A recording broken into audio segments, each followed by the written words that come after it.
ভাজা হয়ে গেলে তুলে নিলেই একদম গরম গরম রেডি চিকেন ফ্রাই ফিলেট। প্রথমে চিকেনের ফিলেগুলোর মধ্যে পূর্তি সয়ালাইট সয়াবিন অয়েল পরিমাণ মতো দিয়ে দিয়েছি।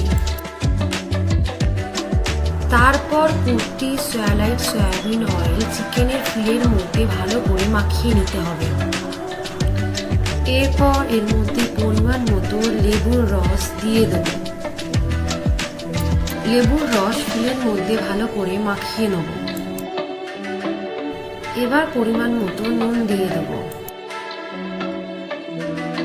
এরপর 1 চামচ রসুন বাটা, 1 চামচ লঙ্কা বাটা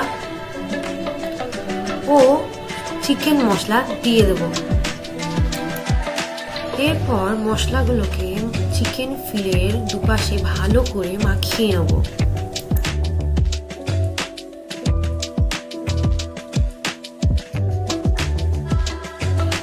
এবার অন্য একটি পাত্রে একটি ডিমকে ভালো করে ফেটিয়ে নিতে হবে। এরপর মশলা মাখানো ফিলেটা ফ্রিজে 15 মিনিট রাখার পর সেটাকে ডিমের মধ্যে ভালো করে দুপাশে চুবিয়ে নিতে হবে।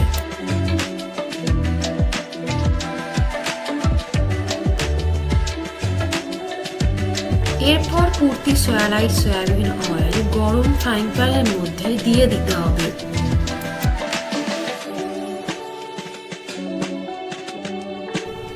চিকেন ফিলেকে গরম তেলের মধ্যে দিয়ে দিতে হবে।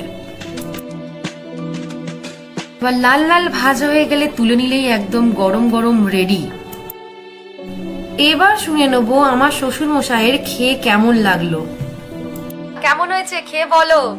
ঠিক আছে, দেখছি।